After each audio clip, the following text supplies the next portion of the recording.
Okay,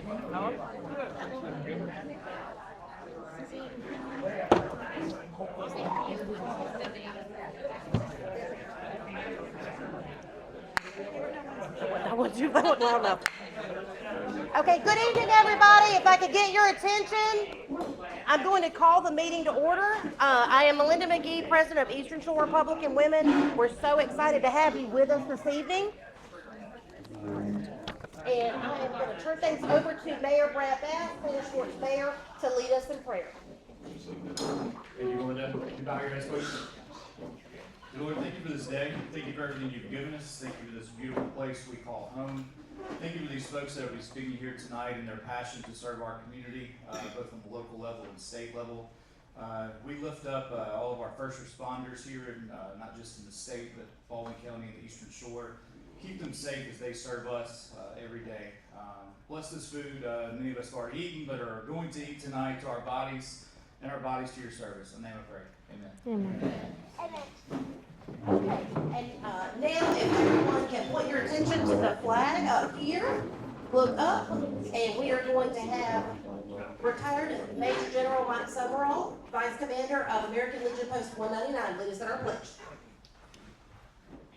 I pledge allegiance to the flag of the United States of America and to the republic for which it stands, one nation, under God, indivisible, with liberty and justice for all.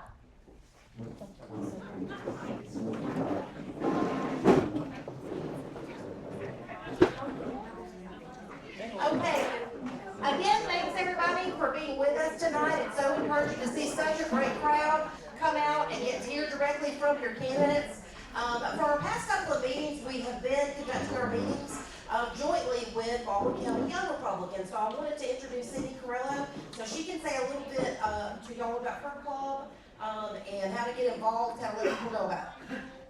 Thank you, and thank you so much. So support them any way that y'all can. Now I want to mention on Wednesday evening, our Baldwin County Republican Party is hosting a congressional forum for District 1. That is going to begin at 4 p.m. This is going to be at Daphne Civic Center. So 4 p.m. is a candidate fair with a forum at 6 p.m. We have some flyers at the table up front, so please grab one of those. There will be candidates with meet and greet tables, and you'll be able to hear from those Congressional District 1 forum candidates. So if you need some more information, you can go to the Baldwin County GOP website, baldwincountygop.com, and some of the ladies that have actually planned that are here with us tonight too, and I know they would love to answer any questions. We're looking good on time. We're budgeted to have a full 45 minutes for our forum, so we should be able to get y'all out of here on time and still be able to cover a lot of ground. The purpose of our forums is just to help everybody be informed and engaged to vote. We're going to start out with each candidate giving an opening statement that will be no more than 3 minutes, followed by 5 questions. Each candidate will get up to 3 minutes per response for those, and then a closing statement of 2 minutes.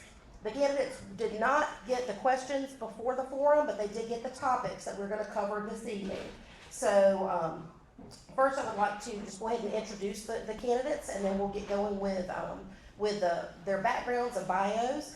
Of course, this forum is for House District 96, covering Daphne, Spanish Fork, and our surrounding communities. We have Danielle Duggar here with us. Everybody welcome Danielle. We're great to have you tonight.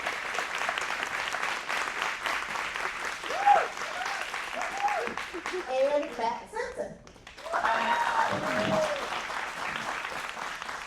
And we will rotate the order of responses to be fair. So with opening statements, I'm going to start out with Danielle. So Danielle, you're going to get 3 minutes for your response. Our first VP, Carol, is going to be timekeeping for us, so she'll help y'all know when it's time to wrap up and keep on time. Okay, my name is Danielle Duggar. I am running for this seat because I don't feel that our conservative voices are being heard or represented well in Montgomery. I'm a wife and mother of 3. I live in Spanish Fort. My husband and I have raised our 3 kids here in Baldwin County for almost 20 years now. My professional background, I have a master's degree in American history and a graduate certificate in learning design and technology. So with that, I've taught ACT prep and I've built and taught U.S. history courses for college students. Currently, I work as a legislative analyst for a national nonprofit, and in that role, I analyze and evaluate legislation across all 50 states and the District of Columbia. So we're tracking and analyzing these bills, and then it's my job to write it up, put it on our website, and that helps tell the people in that state what the bill does, how it changes their existing law, and what they can do to support or oppose it. So that's some national advocacy work I've done, but locally, I've done similar advocacy work as well.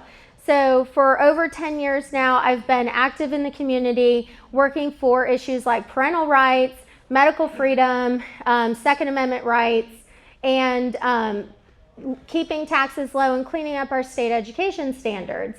So I've worked with groups like Eagle Forum, Common Sense Campaign, Moms for Liberty, Bama Carry, End Abortion Alabama, and Alliance Defending Freedom, just to name a few.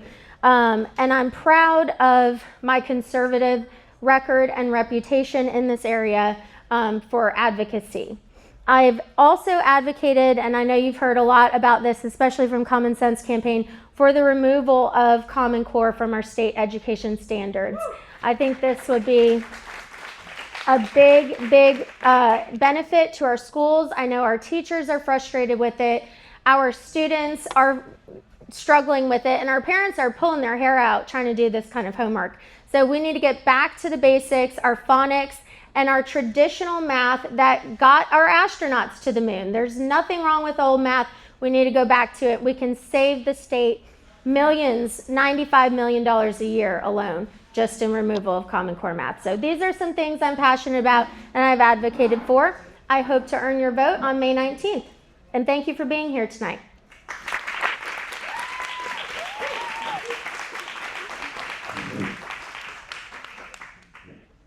Hi, my name is Matt Simpson. For the last 8 years, I've had the honor of representing District 96 in the Alabama House of Representatives. It is my hope tonight that I can talk to you about why I should continue to serve as a representative for the House. If you want to know about me, things you need to know about me, first of all, I'm a follower of Jesus Christ. My family and I attend Coastal Church in Daphne, where my wife and I serve as elders. But if you really want to know about me, you have to know about, first thing is, I'm Marina's husband. She's not here right now because she's serving on the Daphne School Public School Board, and they have a meeting at 5:30, so she's going to try to come here once she can. I'm also the father of John Wallace and Elizabeth. John Wallace isn't here right now because he's on the Daphne Junior City Council, and he's serving, and they have a meeting right now at the Daphne Junior City Council. Elizabeth is not here because she's in baton practice, and they don't get out till about 9 o'clock tonight. I'm also a son to Eddie and a son to Gail, and my mother's here tonight. Gail Simpson's here. Thank you so much for being here, Mom. Public service is not just a talking point for me. It's not just something that I can check a box through there. It's something that I live. As you've heard, my family believes in that. It's not something we do for a check. It's not something that we do just because we want to say we do it. It's something we firmly believe in. For 16 years, I've been a prosecutor with the Mobile and Baldwin DA's office. While at Baldwin County, I've spent 6 years as the child sex crimes prosecutor, where that's all I did was specialize in cases where children were the victim of sexual offenses. I'm also now employed with the Mobile DA's office as a part-time prosecutor, where I handle murder cases. And trust me, there's plenty of murder cases over in Mobile. So I'm helping to prosecute those and get those killers off the streets for what we can do. I've spent my life being an advocate and a voice for the people here, whether that be in Montgomery as a representative or in the courtroom as a prosecutor. And I want to continue to do that, and I want to continue to use that because I think I've done a good job up there. I also have a background in the Republican Party. I was involved in the College Republicans when I was at the University of Alabama. I was involved in the Young Republicans when I came down here. I think we've got some pictures of my wife and I when they started rebuilt the Young Republicans in 2007 when she was pregnant with my son who's 18 and about to go off to college. I spent time with the Young Republicans. I was chair of the Young Republicans of Baldwin County. Also served in the Alabama Young Republicans on the steering committee as the Congressional District 1 chair. From there, I went to the County Republican Party, was chair of the County Republican Party, and also served on the steering committee of the Alabama Republican Party. So I don't just talk about my values, I lived in. I worked through them. I'm an old-fashioned Reagan Republican. I believe in that. I believe in limited government. I believe in low taxes. I believe in pro-life. I firmly believe that's who I am and that's where I voted. That's where my record is. That's what I'm standing here to fight for today. I think a lot of these, I want to thank you all for each of your time to be here today. I think a lot of these forums in politics nowadays, what people try to do is try to get you to vote against a candidate and tell you why you should vote against someone. I'm not here to tell you to vote against Ms. Duggar. I'm asking you to vote for me. And I've got a record to stand on, and I'm happy to stand on that record, and I hope you'll hear about some of it tonight.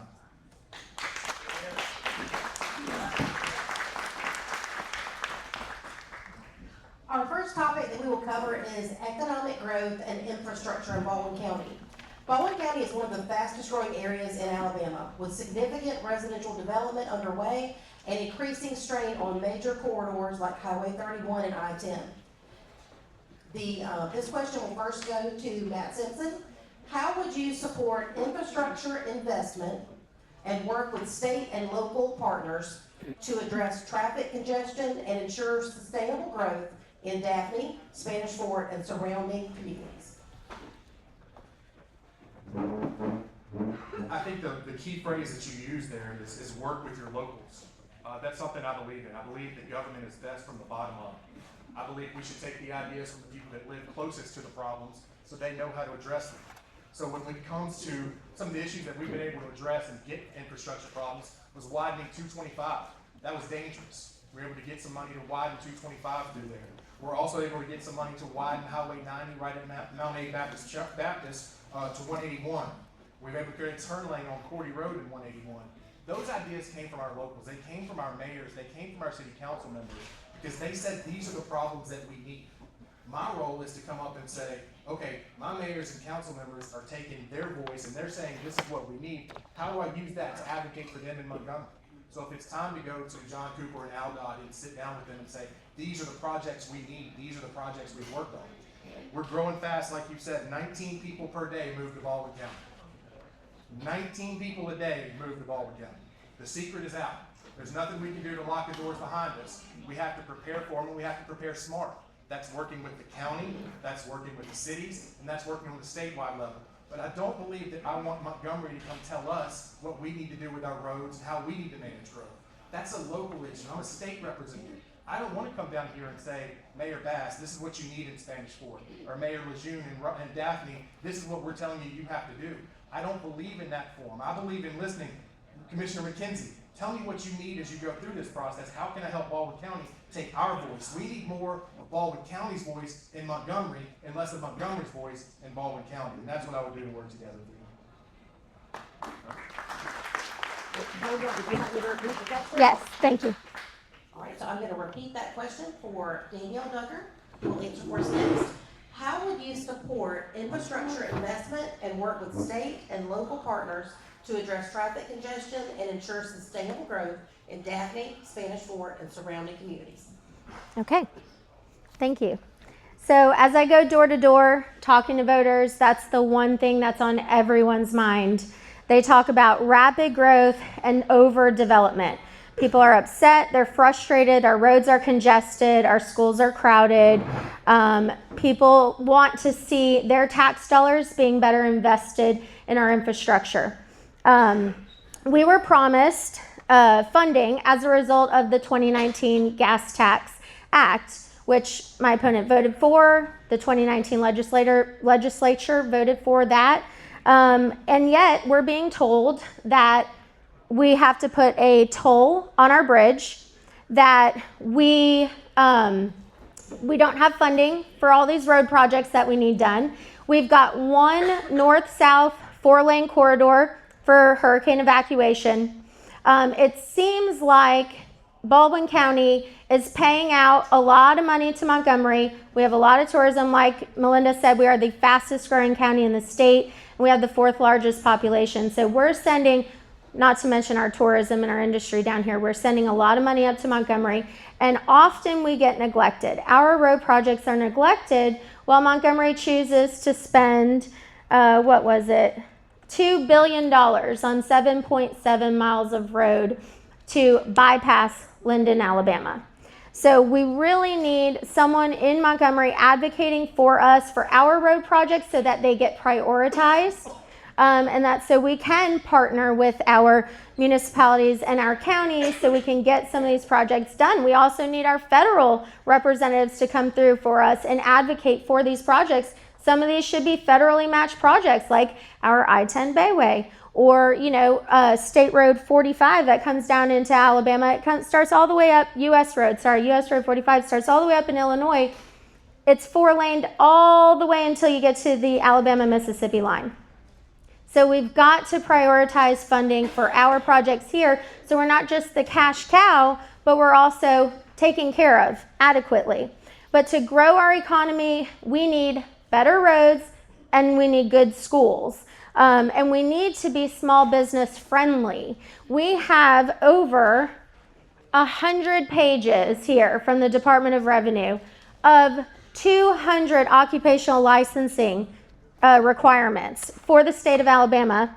And some of these are as commonplace as a barber, a casket salesman, or an auctioneer. You've got to have a license to do just about anything in the state of Alabama. We can cut through some of this red tape. We can open up reciprocity for some of these occupational licenses, and we need to get rid of our personal property tax for businesses and exempt completely the business privilege tax for our medium and larger sized businesses. So there's plenty of wiggle room so that we can promote growth in our district and we can get more funding for our schools and our roads because that's what people want when they choose to move here. That's why we're the fastest growing. They love this area. They love being down on the beach and conservatism, but we need good roads and schools to keep them here and to retain them and keep our businesses happy. Thank you.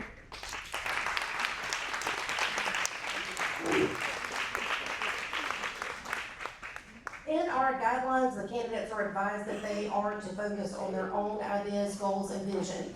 If a candidate directly references their opponent, the opponent gets 1 minute for rebuttal. So since Mr. Simpson's voting record was referenced, he will get 1 minute, Carol, for rebuttal.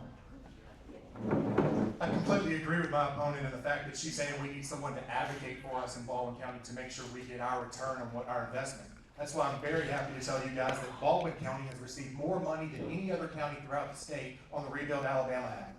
So when we say we're getting more than any other county throughout the state. That doesn't go into the fact of the port and the change that we made in our community by the investment that was made through the port. What we've done is we've got the second fastest port in the United States growing up. It went from 500,000 TEUs, which is units, to 1 million currently, and it's going to be expansion for another 500,000, so it's going to triple its productivity. That accounts for $98.3 billion of economic impact and 351,000 jobs in the state of Alabama. 1 out of every 7 jobs in the state of Alabama is reflected to the port.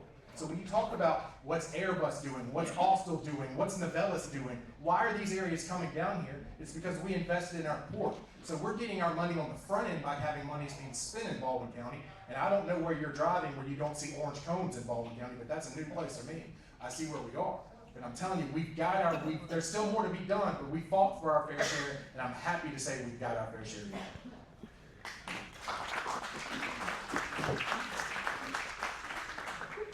Our next topic will be education and parental involvement. Baldwin County Public Schools are projecting up to 17,000 additional students over the next decade, driven largely by rapid housing growth in areas like Spanish Fort and Daphne. We will hear first from Danielle Duggar on this question. Danielle, with the level of projected growth, how would you support efforts to expand school capacity while maintaining quality education? And what role should parents play in shaping those decisions? I'm a strong advocate for parental rights in education. That's something that I've fought for in this community for many, many years. As a mom of 3, I've done all different types of educating. We've done homeschool, private school, and public school. I'm very happy that the CHOOSE Act passed, and so our parents will have a choice to take their student and their tax dollars to a school of their choice that best fits their educational needs. Like I said, with our funding, we need to make sure that those funds are being appropriated, but what we can do is to cut waste. So I said it in my intro, we're currently spending $95 million a year propping up Common Core math through the Numeracy Act. That alone could be reinvested into our schools. When I talk to teachers, what they're telling me is they want smaller classroom sizes, they want more funding for resource teachers, and they want better transparency from administration and from parents, and they want to be able to communicate and work better with parents and administration. So we've got to find a way to cut waste so that that massive budget that the Baldwin County Board of Education has can be better spent and not have to increase taxes for our community. So what I've done in the community, I was part of a group that was the Baldwin County Alabama Education Work Team. We did a year-long comprehensive study where we examined social studies curriculum in the state of Alabama that's approved by the State Board of Ed. This curriculum was pretty shocking. Despite our governor saying that we do not teach divisive concepts in our state, we found that this curriculum was actually riddled with divisive concepts. There were historical inaccuracies. There was Marxist communist ideology. There was a complete failure to mention the greatness of our country, our constitutional republic, why our founding fathers were great. No patriotism throughout the text. We were looking at 4th through 6th grade, and there was actually a section in there that praised communist leaders, Mao, Stalin, and Hitler, as being strong leaders for our community. So based on the report, based on our findings, we presented this to the State Board of Education, and they were split on their vote recently just to adopt this text again. It was a split vote, half were yes, half were no. Unfortunately, Governor Ivey came in and was a tiebreaker vote for this text. But because of our efforts, the local Board of Ed has decided they are not going to be using this text again in our schools, thankfully. So if we're giving our teachers if we're giving them good quality text to use, if we clean up our state education standards by removing Common Core math and reading, we can better support our teachers, we can better support our schools, everyone will be happier with the end result. Thank you. We will now hear from Matt Simpson on the topic of education and parental involvement. Can you repeat the question? I think one thing that's important that you guys, I know a lot of you, one of the things I've always stood by, you may not like what I've said, but I've always been honest with you with what I've said. I think I want to keep everything up front here, but I think it's important that if somebody says something that's wrong, I need to call them out. I want you guys to take time to go to Facebook, and you can open it up right now. You want to go to Ms. Duggar's Facebook from February 13th, 2024. No, I will not support Ivey's Choose bill, and you shouldn't either.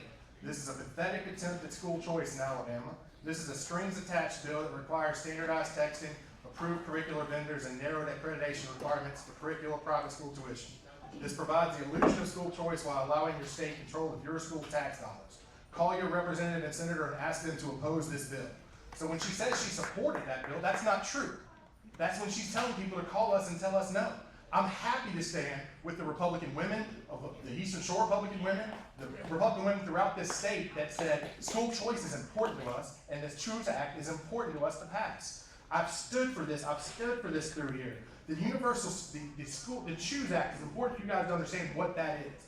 It creates savings accounts of $7,000 per individual to go to a private school and $2,000 per individual if they go to homeschool. That's money back in your pocket. That's money for you to determine, I don't like what's being said in public schools, so I want to make sure that I have the money that I want to use to get the credits for education trust fund or tax credit into public schools. And I'm going fast because I got the timer, I'm making sure I go quick, so I'm trying to slow down here. What we've done to invest in Baldwin County is top notch and is the envy across education throughout our state. You look at Baldwin Preparatory Academy that's standing right there. Baldwin Preparatory Academy has 12 career paths for those students that are not interested in going to college. It has paths for teacher cadets, health science, welding, construction, HVAC, aviation, all these lists of things that they can. Allstal, Airbus, Infirmary Health, and USA Health are involved in that, teaching our students a trade So that way they don't have to go to college if they don't want to go to college. They don't have to come out in debt 4 years because they can get in the community today and be working. And I'm telling you, some of the money that they get, you've got kids coming out after 2 years of apprenticeships making 6 figures. Imagine a 20-year-old making 6 figures. That's what invests in our community. That's the difference. I'm sorry. I'm sorry. Can I speak or are you going to interrupt? Go ahead. Oh, thank you. I appreciate you. I don't want to be combative with you, but I'm looking at facts and telling you exactly what's happening. You can be mad at me for telling you the truth, but you understand what I'm telling you is the truth. I don't want to be combative. I don't want to go back and forth. But when you stand up and say, I supported this, when we have documented evidence that you didn't, it's just not true. Listen to the people. Oh my God.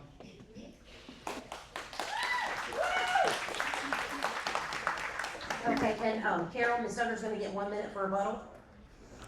I believe that was in the very beginning of the Choose Act process before some amendments were made, and I was concerned about regulations that would be tied to the funding for homeschools and private schools. The parents I was speaking with at the time were not in favor of this if they were required to do specific standardized testing or if they were required to use specific curriculum.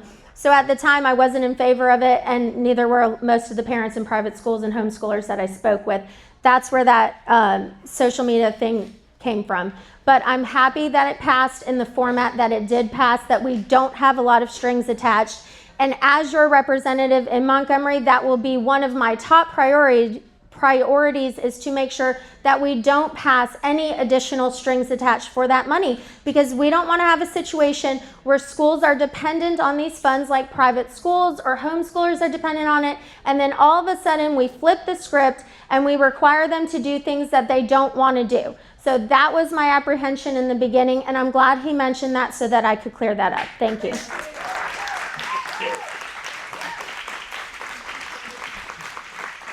Okay, and before we continue on to our third question, just as we ask our candidates to avoid interruptions, we ask the same of our audience. So please, no interruptions or speaking out of turn. We will not allow that to continue. For everyone's sake, we want everyone to be able to get the most out of this, learn about the candidates without having to worry about interruptions and not being able to hear what's going on. So thank you so much. Now we will continue to our third topic, which is public safety and criminal justice. We will begin and hear from Matt Simpson first on this one. Recent tragic incidents in our area, including the high-profile case in Daphne that drew national attention, have heightened concerns around community safety and mental health. At the same time, issues like border security and flow of illegal drugs, particularly fentanyl, continue to impact communities across the state. The question is, how would you support efforts to strengthen public safety, including law enforcement resources, mental health support, and initiatives to combat drug trafficking and its broader impact on communities like Baldwin County? This is where I'm very proud to stand on my record for what I've done. In 2023, I carried the bill, HB 1, that passed out of the House of Representatives and became law, passed up from the governor signed it, which created the toughest punishments for fentanyl traffickers in the nation. We've had mandatory minimums where people are up to and including life in prison for those who, the worst of the worst, who traffic fentanyl into our country. I'm very happy to say that in 2023, Alabama had 1,608 overdose deaths, and fentanyl accounted for 68%. I'm happy to tell you that because since that time, we've seen a 30% decrease in overdose deaths, one of the most successful periods of overdose reduction in the state of Alabama. We've gotten tough on fentanyl, we've gotten tough on drugs coming across our border, and it's making a difference. It's not often you can look at people and say, there are people alive today because this bill passed, and I feel comfortable that's exactly what happened with the fentanyl trafficking. One of the other issues you talked about was mental health in the face of what we're facing through our criminal justice system. One of the bills I first carried in 2021, a local bill created the Baldwin County Mental Health Court. I've seen other mental health courts throughout our state that was going on. There was nothing like it down here south of Montgomery.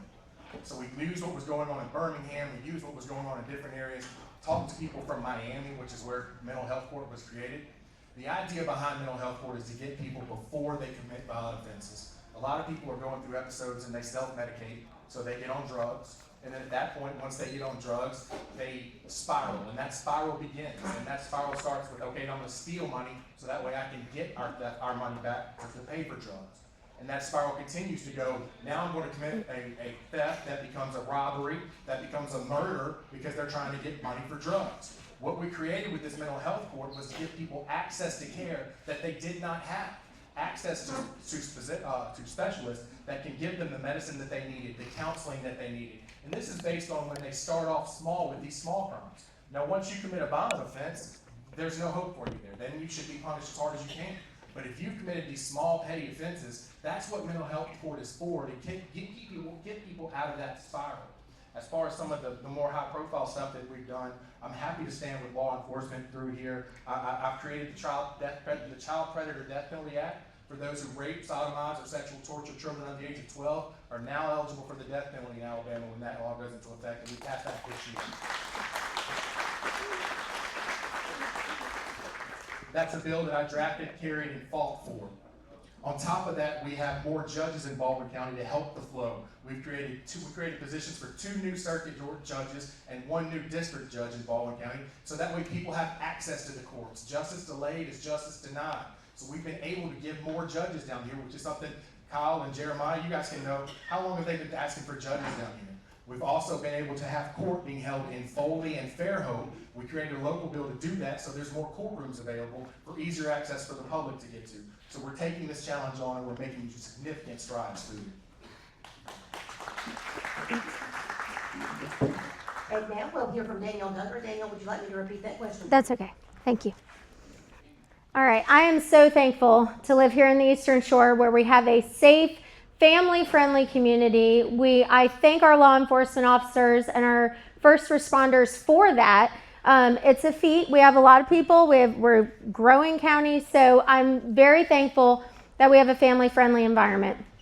But the one thing that could fundamentally change that and derail that is if we pass legislation that allows casinos on our beaches, in our residential communities, and on our bay.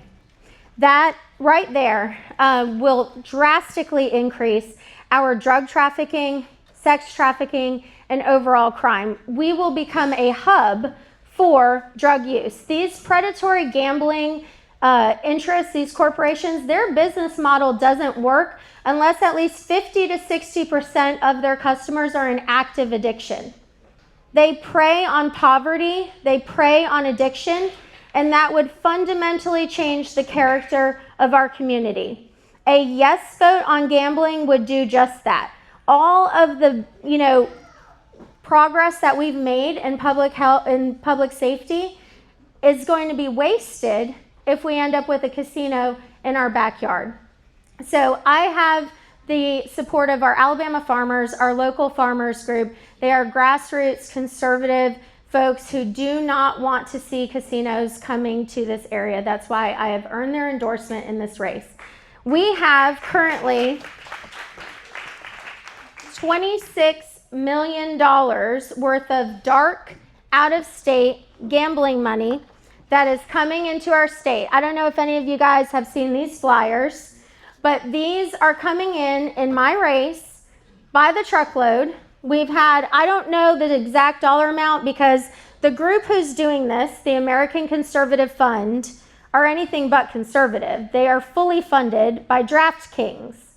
So they are pumping hundreds of thousands. My estimation is about 100,000 so far, but I have to estimate because they have failed to file their campaign finance reports.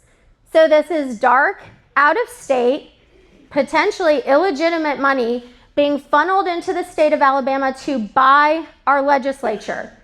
Once they get what they want in the state of Alabama, these predatory gambling interests are only seeing dollar signs. They will wreak havoc in our community, and then when they've robbed us all and destroyed our area, they'll pack up and leave. This will allow access to gambling for our young people right there on their phone, sports betting and online casinos, actual brick and mortar casinos in our district. This isn't what we want here in Baldwin County.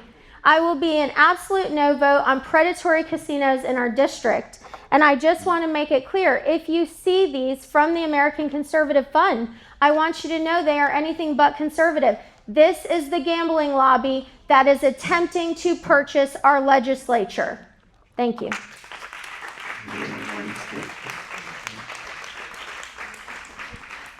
Okay, Mr. Simpson will get 1 minute for rebuttal, so Carol Mack gets 1 minute for rebuttal. Why? Because the campaign collateral that was referenced has candidate Simpson's face on it. Oh my God. Once again, I know I can stand on my record and look at you guys in the eyes because what she's talking about is nowhere near what we voted on.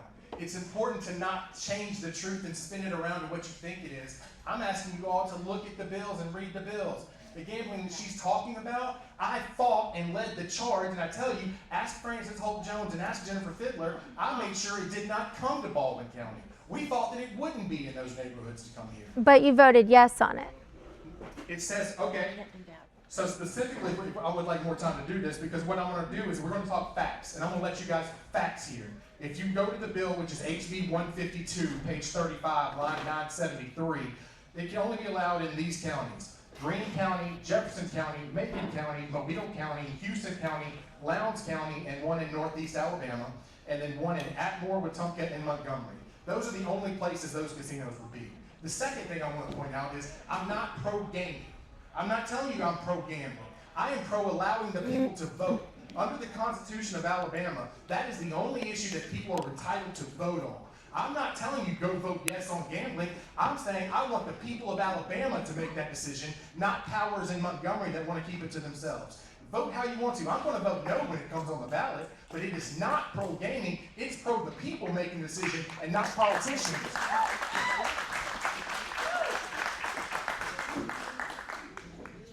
Okay, now we're gonna move on to our fourth topic, which is healthcare access and affordability. Candidate Duggar will respond to this question first. Baldwin County's rapid population growth is placing increased demand on healthcare systems, particularly in fast-growing suburban areas like Daphne, the largest city in the county. The question is, how would you support efforts to improve access to healthcare and address rising costs in Baldwin County? Yes, thank you. So in order to improve access to healthcare, we've got to reform our certificate of need process. We have to unify our Medicare and Medicaid rates across the state. And we have to do something about Blue Cross Blue Shield's monopoly on the state of Alabama. They currently are paying out 30 to 40% more in reimbursement rates in our bordering states. So if you get a procedure in the state of Alabama, your provider is going to be paid 30 to 40% less than they would get paid just across the state line in Tennessee. We're having this issue where providers are not wanting to come in and work here. Why would they when they can get paid more elsewhere? We need to unify those reimbursement rates so that we're paying our providers adequately. That's going to help our rural hospitals from being shut down. We currently have a massive deficit in the state of Alabama. We have we have mental health care lack of access. We have a lack of access for our rural health care. We have maternal morbidity rates that are some of the highest in the country. We have ranked lowest in, I think I said, mental health care, in our veterans care, and let me find my notes, veterans care, autism services, and Alzheimer's and memory care. If you look these up, you will see Alabama is ranked last in all of these issues. We're 49th, 47th, 50th, even one was 51st. We are ranked 9th highest, I believe, in the country for maternal morbidity. It's not right. That shouldn't be happening in America, let alone in Alabama, one of the most conservative states.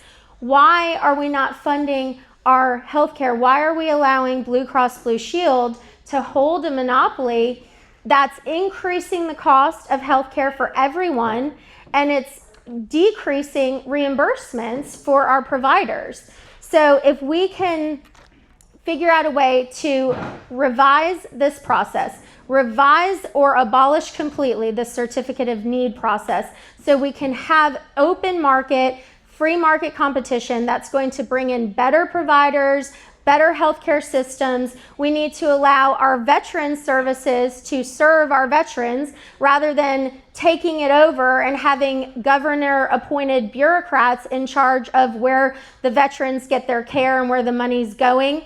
We need to make sure that we're having, that we have uniformed reimbursement rates across the state so our providers aren't fleeing and going elsewhere.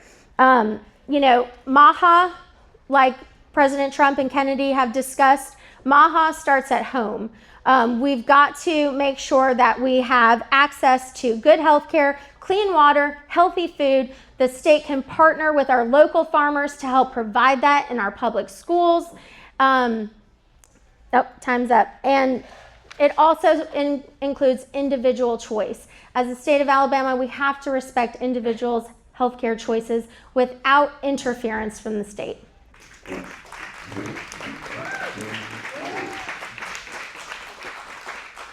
Now we will hear from Matt Simpson on the topic of healthcare access and affordability. Matt, would you like me to repeat the question? No.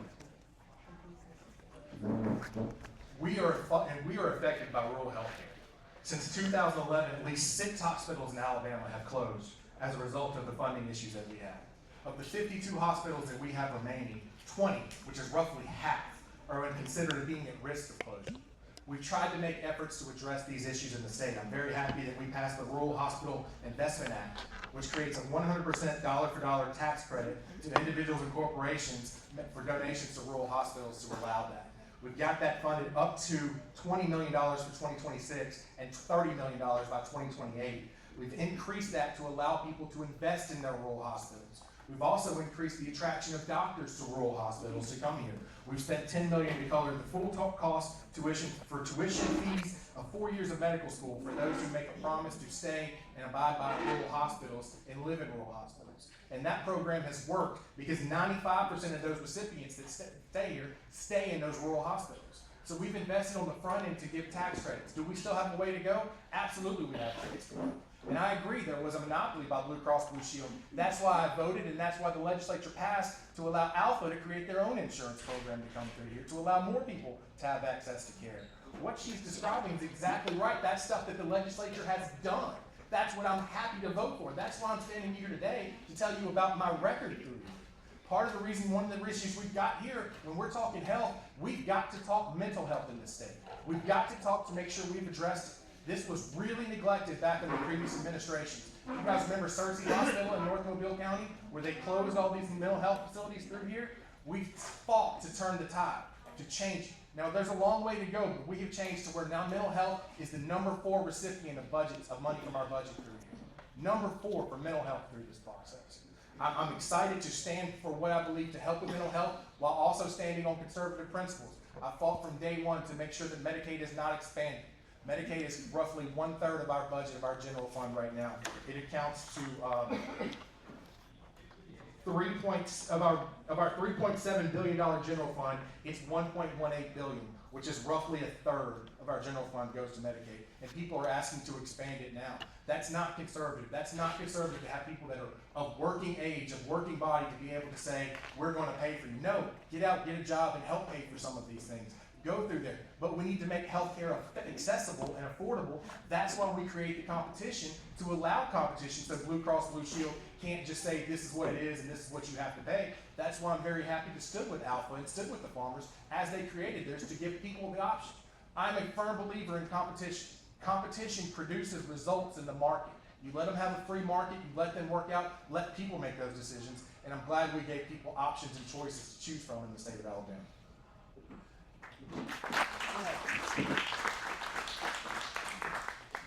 Okay, and we'll move on to our last topic. This question is focused on the role of state government and conservative principles. We'll hear from Matt Simpson first.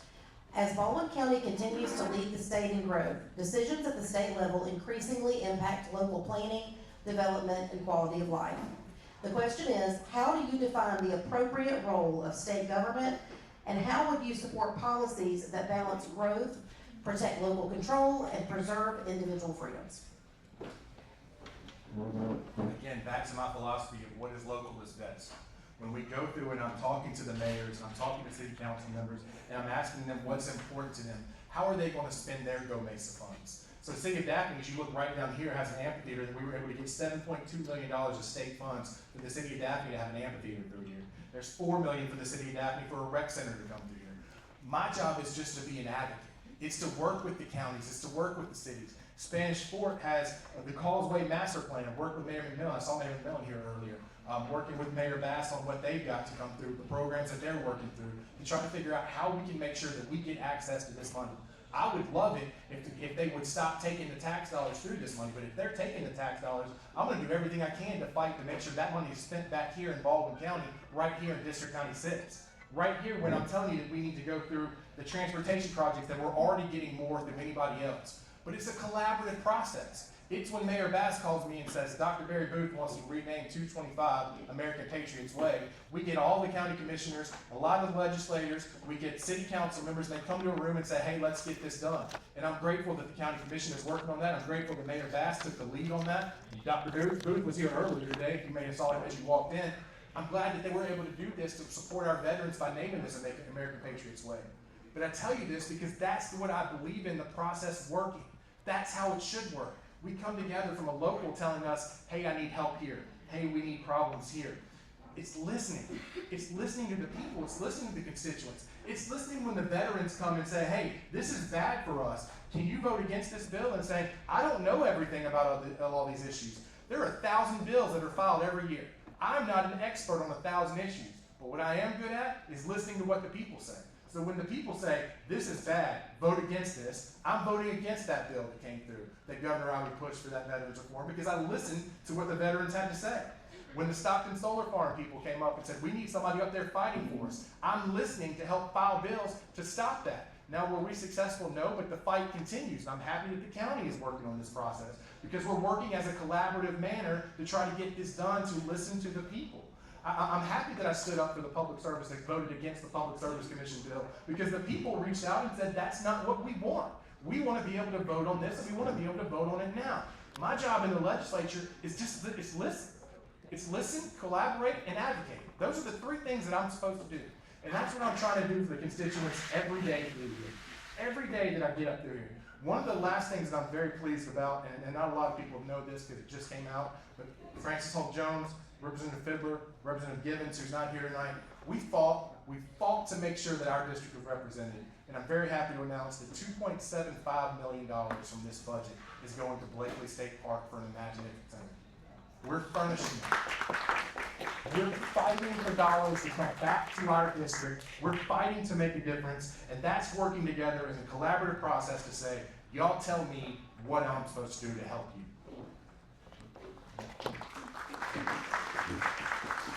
And now we'll hear from Danielle Duggar on the role of state government and conservative principles. Danielle, would you like me to repeat the question? No, thank you.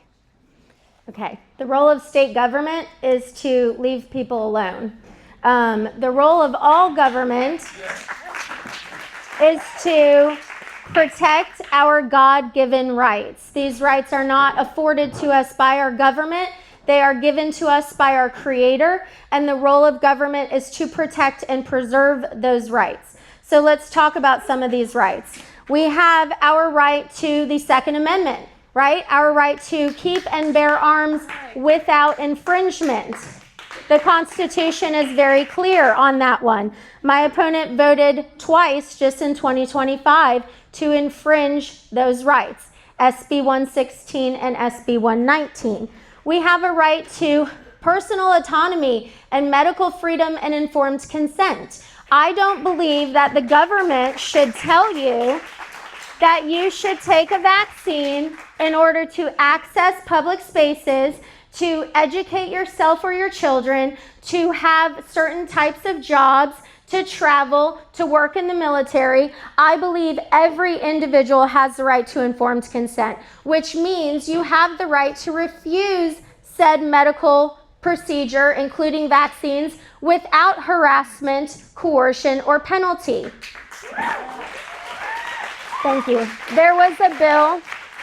There was a bill in the Alabama House that would have allowed foster families to adopt and foster children while having a religious exemption. There was an amendment that would allow a religious exemption for foster families to still foster children and yet not have to take every single vaccine that's required by the Department of Health. This amendment was presented by Representative Yarbrough, and my opponent voted to table it. They did not vote to adopt that amendment. That would have provided religious liberty for foster families. We have a situation in the state where there were more children needing foster care than we have homes available. Why would we turn away good Christian families who want to adopt children simply because their religious beliefs prohibited them from receiving vaccinations? We also have the right to not be taxed to death, okay? My opponent has voted since his 8-year term 415 times to increase, extend, or continue taxes. Only 10 votes to cut them, okay? And then parental rights. That's another big one. I believe that parents should have full control over their children's health care, education, upbringing, all of it. We had a bill in the state legislature that would raise the age of medical majority from 14 up to 18. It was amended down through the process. There was one version of that bill that addressed vaccines only. Representative Simpson put an amendment on that bill that would allow a greater number of children to consent to vaccination without their parents' knowledge or consent. These are extreme violations of our rights. This is not the role of constitutional conservative government, and that is why I am running for this seat. I hope during the vote.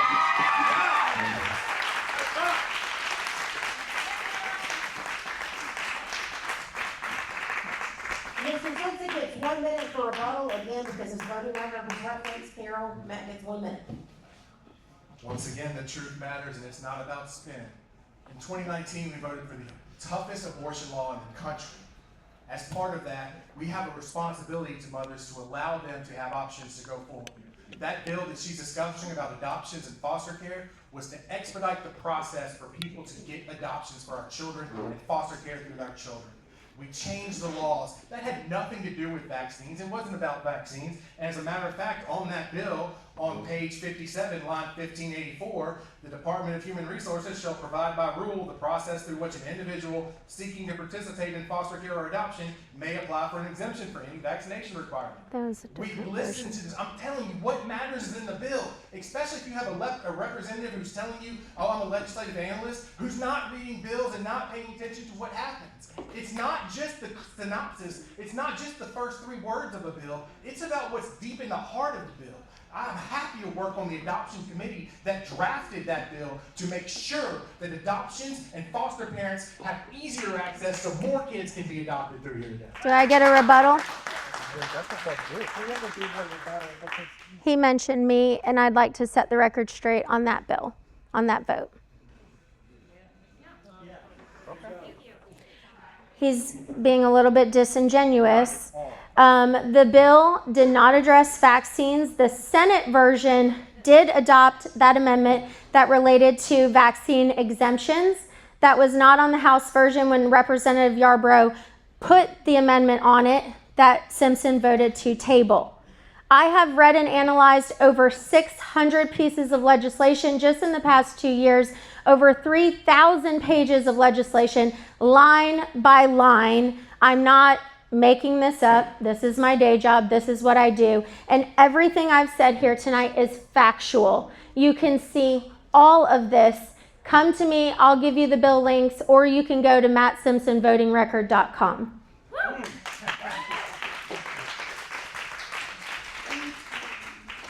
Okay, now we're going to move into our closing statements.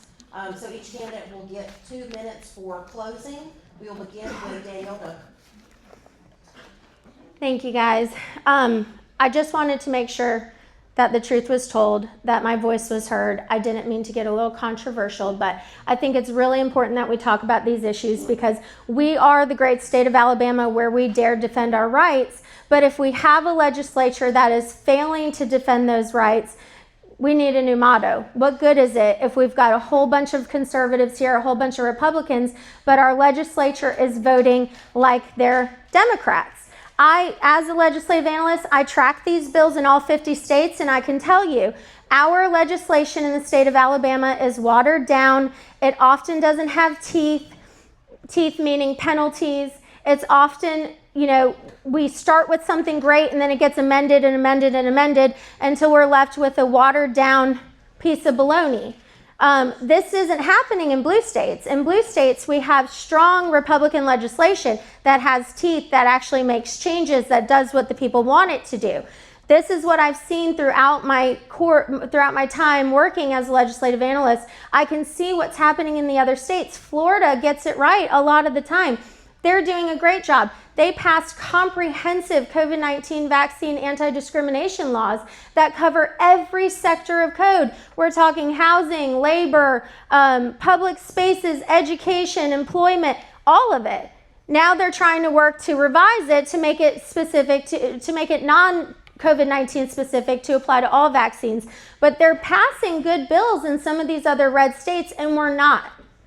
What's holding us back? What is the issue? Is it because our lawmakers are beholden to some of these special interest groups like Blue Cross Blue Shield or like some of the big lobbyists who don't want to see these initiatives pass? I believe that's the case. That's why I'm proud that my funding comes from my voters, from my supporters, people in my community. If you look through my campaign finance reports, you'll see a lot of individual names. That's who's supporting my campaign. That's who wants to get me there to Montgomery. I hope to earn your vote as well so that we can hopefully get some good conservative representation for District 96. Thank you.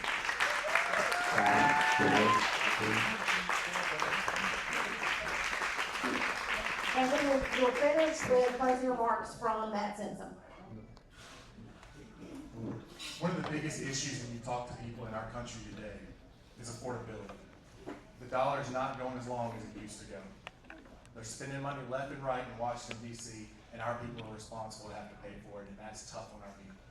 I'm very happy to stood in the past 4 years, the Alabama legislature has passed $1.5 billion in tax cuts.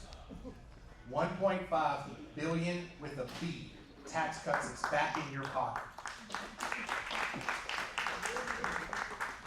I've stood for that. I'm happy that my record stands for that. I'm happy that I serve in a legislature that has been voted multiple times to be not only in the top 5 of most conservative legislatures in the country, but has been voted the most conservative legislature in the country through this process. I'm very happy to stand through there. I'm very happy that any rating that comes out has been towards the top of where we are conservatives.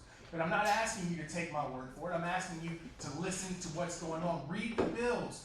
Don't take the spin. Don't take these things through here that aren't true, that are being said because we come up here. As you walk through, I'll be happy to answer any questions on any vote I've ever taken through here. I'm open. I'm available to the people. My cell phone is 251-751-8535. I've taken every call I've ever had through that number. I've gotten back with people that don't like what I have to say, people that we disagree. But at the end of the day, my job is to be a representative for everyone. It doesn't matter if they voted for me or not. My job is to stand up and say, what's the best thing that I can possibly do to represent the people of District 96? And that's what I've done, and that's what I'm standing firm on. So when people go back and they don't have to pay that grocery tax that was cut in half this quadrennium, that's great. I'm fired up that it's been cut in half, but that means it still have to go. That means we still have room to get done to cut the grocery taxes like other states don't have to do. And I'm very happy that I stood up for that and fought for that in the state and co-sponsored every time that bill's been filed. I'm happy we got those bills passed to change the grocery tax over here. I'm happy that we go through and we have the tax cuts on diapers, baby supplies, and formula. I'm happy that we have military pay tax exemption when people come through in their service in the National Guard. Their pay is not taxed on state taxes to come through here. I'm happy that we've doubled the adoption tax credit as we've gone through here. I'm happy that we have tax rebates that were issued back in 2023 because we gave money back to put in your pocket, which is where it belongs.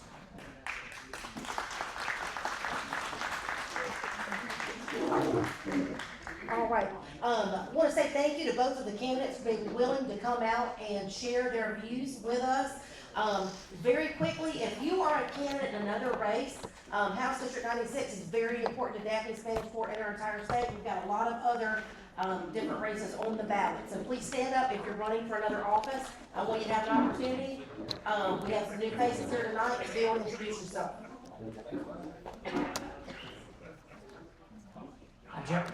I'm Jeremiah Giles. I'm dressed like this because I've been knocking on doors today, but I'm running for circuit court judge and appreciate your support. I'm Jennifer Fiddler, I'm State Representative, District 94. I am running unopposed, but it is my honor to represent you guys in the state of Alabama, in the state house. Thank you. My name is Kyle Henderson.